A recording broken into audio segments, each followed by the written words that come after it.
More on Adobe Photoshop Elements with Jeff Carlson. This is MacVoices.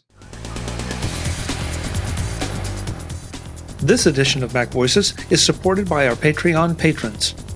Help support MacVoices and gain access to the MacVoices Slack and MacVoices After Dark at patreon.com/MacVoices. Welcome to MacVoices. This is the talk of the Apple community, and I'm Chuck Joyner. This is part 2 in a 2-part conversation with Jeff Carlson about his new book, Adobe Photoshop Elements Visual Quickstart Guide, and the capabilities of Adobe Photoshop Elements.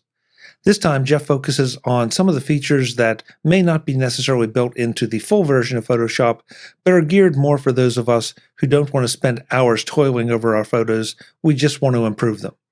Things like digital scrapbooking, sky replacement, and more.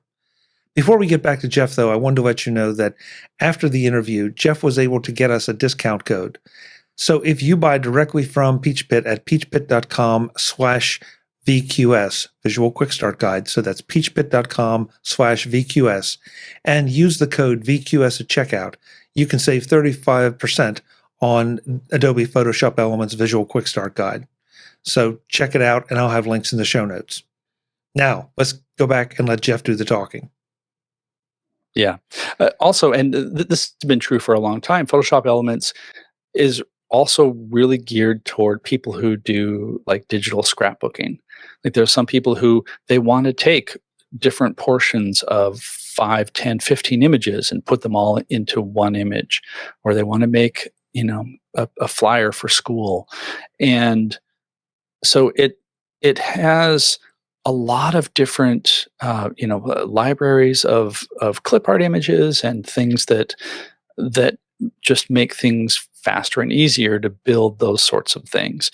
The type tools, for example, I don't think any of these are necessarily new in 2022, but you have lots of different options for making type selections that you can then fill, or making type curve on a path, and doing so in a way that lets you do it sort of more easily than, again, having to know how this works in another application. And you can apply styles to text to add drop shadows, and all these things that I'm going to sound really sort of snooty for a second, that a lot of us who are photographers might go, oh, well, I don't need any of that. I just need to make my landscape look really good. And you can do that too, but there are a lot of people who need to do all sorts of different creative things. And if their only tools are Apple Photos or full-blown Photoshop or some of these other tools that are really geared toward photographers, then it's just going to be frustrating for them. And so Photoshop Elements gives you a lot, and believe me, there's a lot of stuff in there that has been there for a long time. A lot of tools and guided edits and things that will make slideshows and make. Of course, I'm forgetting all the examples right now, but it does a lot that you don't even realize. And again, it's also worth pointing out, because this has just been a thing for a long time.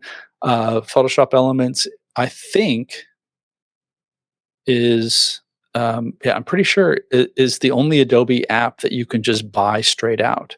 Everything else is a subscription now. And so if you're one of those people who just refuses to subscribe to Adobe apps, this gives you a lot of the power of Photoshop, and you spend $100, or sometimes, like, I think as we're speaking right now, there's some sale that's like $70 or something like that. And I don't want to take us down this path because this has nothing to do with the book, but also Adobe Premiere Elements is in there, yes, as well, for those of you who want to play in the video editing space and maybe want to kick up a little bit more for my movie, but maybe don't want to make the full jump to Final Cut, or Adobe Premiere. Yeah, exactly. So you can do a bundle. Yeah. Listen, this is what I think you just said. You can't recall. Do you have a ballpark? And I'm not looking for a comprehensive list or even an accurate number, but how many of these? Because so I don't have a cat. We were using that example, so honestly, I could care less about the pet improvement. But so how many of these guided edits or recipes or whatever are in there? I mean, are we talking 10 or 200 or? Oh, no. I would say that's a really good question. Dozens at least. There are like 6 categories, and each of them have anywhere between like 10 and 15, maybe. Oh, okay. I'd have to look, but yeah, there's a lot there. So there's going to be a guided edit for something that I'm probably going to want to do. Yeah. I think that's totally fair. Okay. Yeah, just curious because again. Oh, sorry. Go ahead. No. Well, yeah, I was going to say, and it's some of the more advanced technologies are sort of creep their way in different areas. I mean, the history of Photoshop Elements is it was always sort of Photoshop Lite, and then they expanded into this realm of making things easier for all sorts of people, and so the core technology it tends to be like maybe one or half a generation behind what the full Photoshop can do. But like as one example, there's a landscape. I think they call it Perfect Landscape Guided Edit, and what it will do is apply some sort of basic landscape adjustments, but it also has the ability to completely swap out the sky. So you have an image and you're in a beautiful place, but the sky was cloudy, like drab and cloudy, or it's just plain blue and doesn't have any interest to it. So you run this and you choose between a preset group of skies. So it's not super flexible. It's really just here's your vacation photo and you want it to have a blue cloudy sky versus this boring gray sky, and it will do that. And it does it intelligently selecting the sky, so you don't have to do all the manual hard work of that. But again, once you do that, you say, I have this other picture of the sky, like there was a sunset or something that I really like better.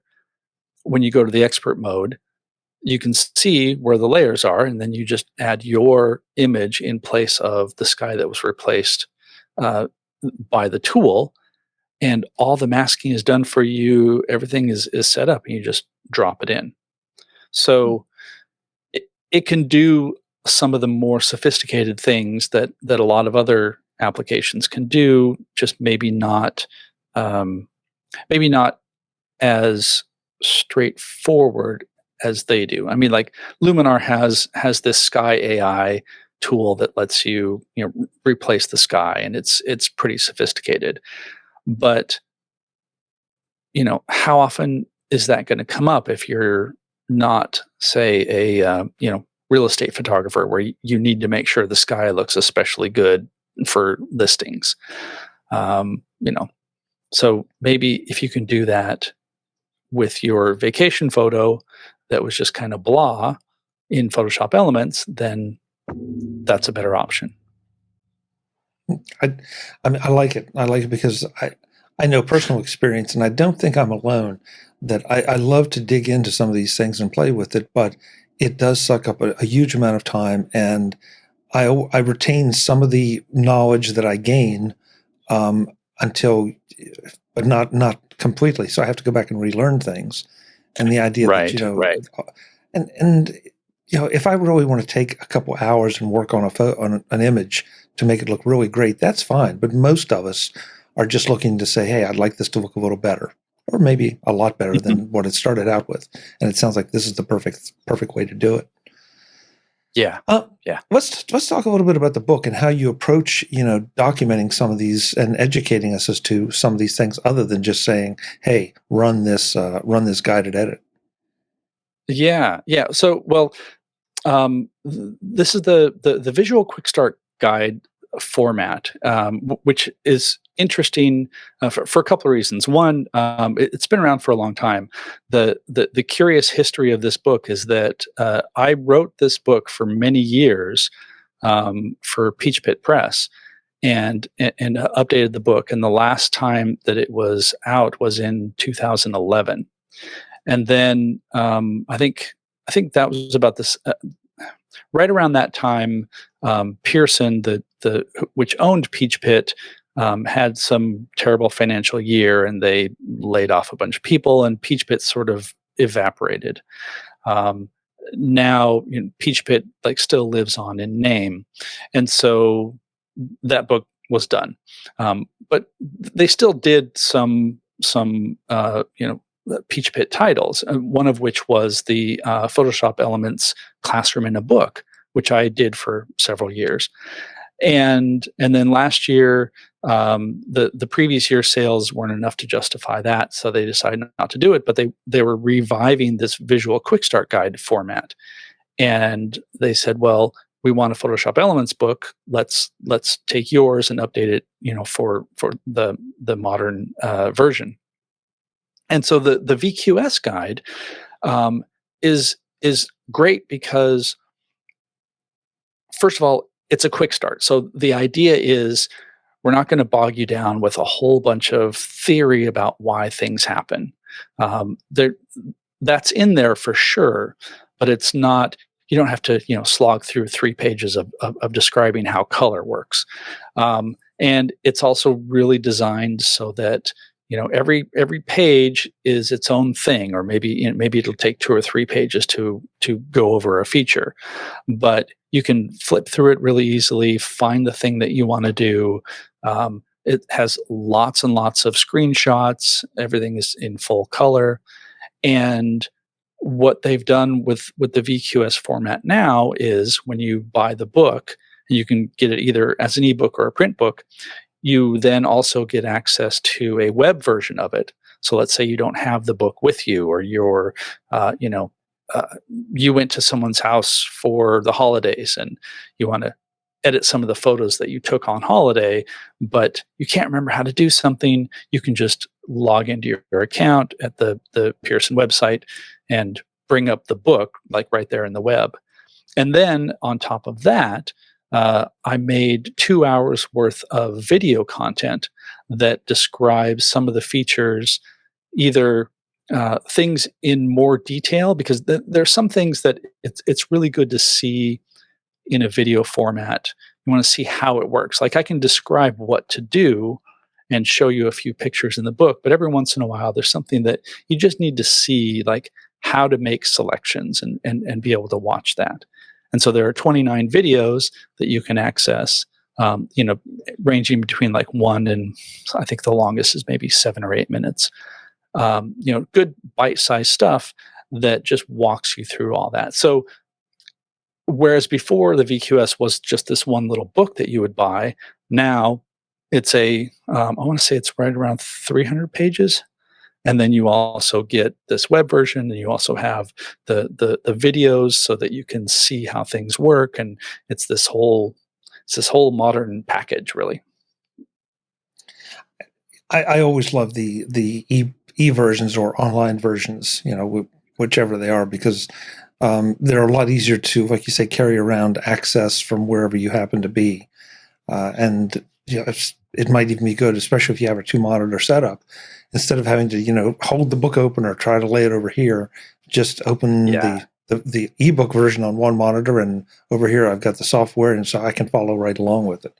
So, and especially again with the video parts, that's great. More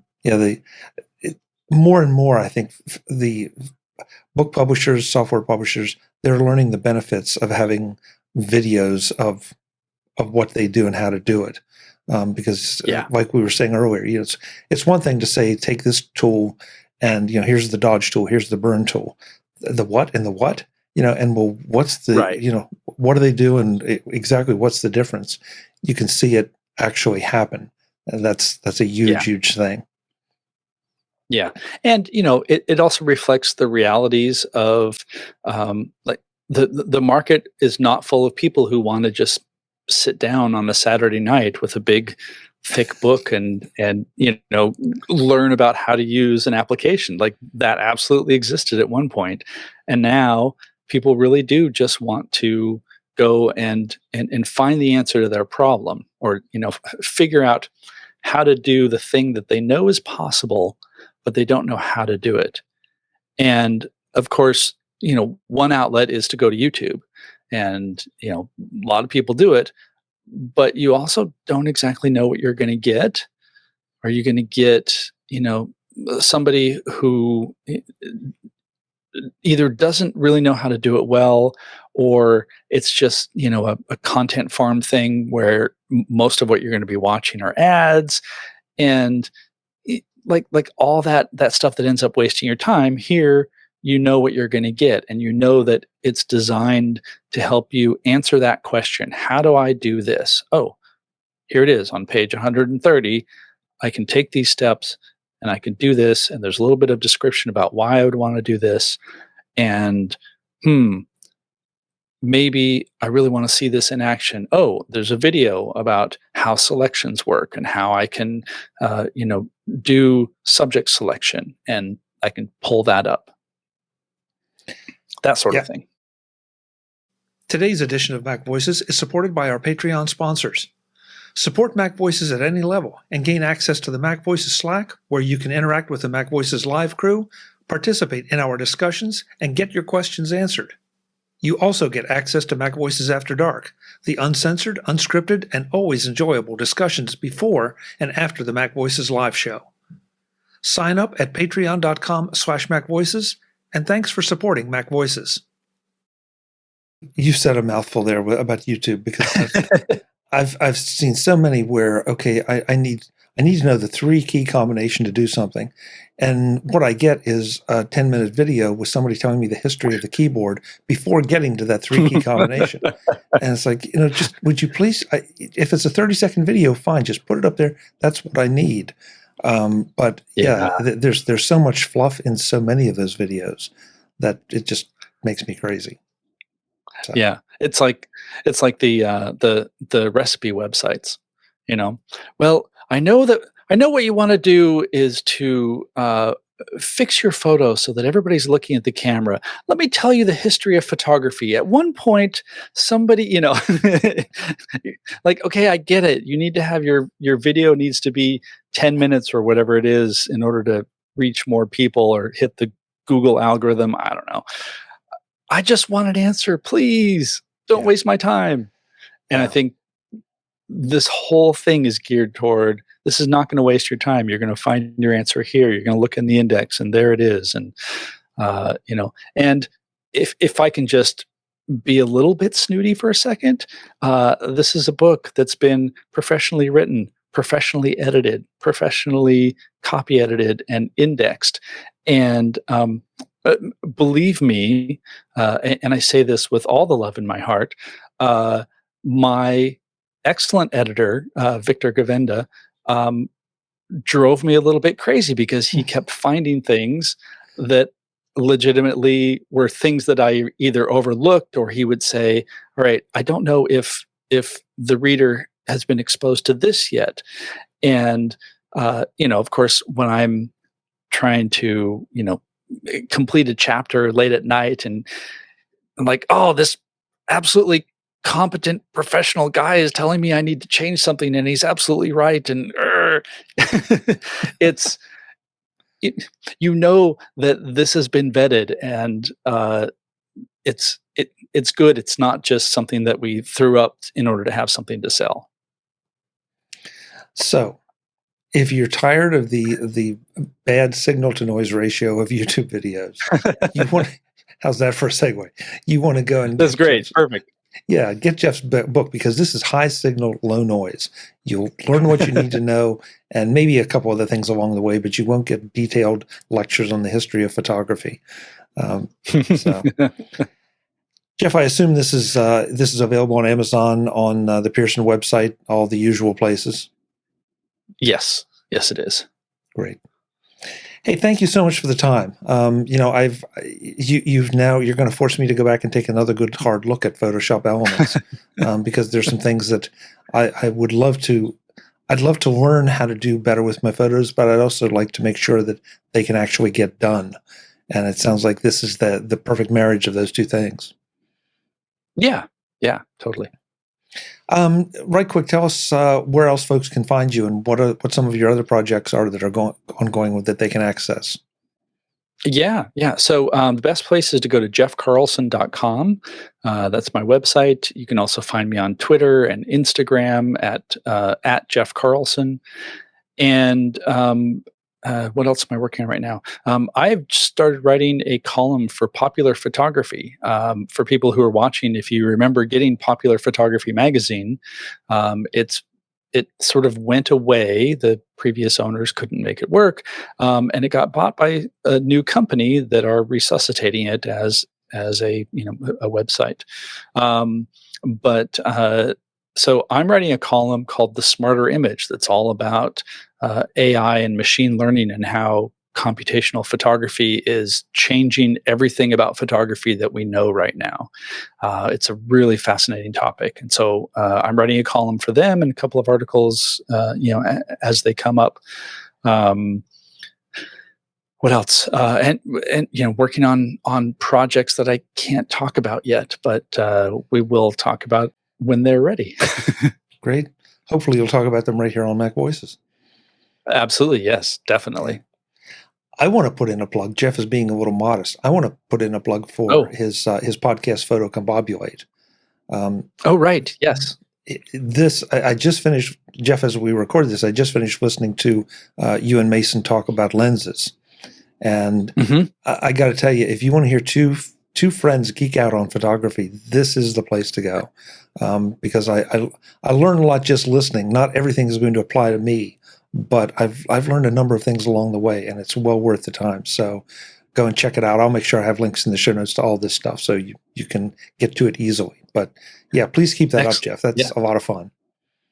We're having a blast doing it. And in fact, listeners can go check out a couple of episodes of MacVoices where we talked to we talked with you, Mason, and I talked with you.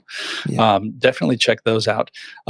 It's been really great, especially approaching photography in the sense of photography can be a really complicated, gnarly, twisted subject, and that's even just talking about terminology and things.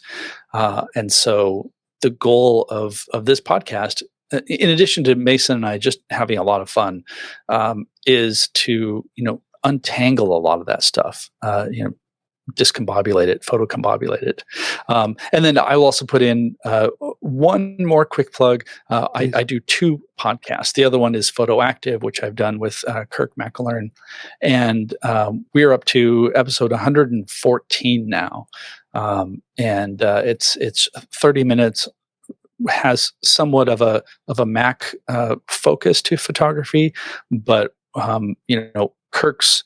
Kirk's real strength is he has a great history of photography and a good knowledge of the classics and the greats, and he reads photo books all the time, and I sort of bring more of the practical shooting aspect to it. And so it's been a really great combination, and we have really great guests, and check that out too. Yeah, absolutely. If Jeff is on it, it's going to be good. So just that excellent. Jeff, thanks again for the time. When you're ready to talk about some of those other projects that cannot be spoken about, let me know and we'll get you back. I absolutely will. Great. Folks, I'm Chuck Joyner. This is MacVoices. I think Jeff just cost me money because I think I have to go check out Photoshop Elements. I hope that you can take a look at it and decide if it's for you as well. Until the next time, and as always, thanks for watching.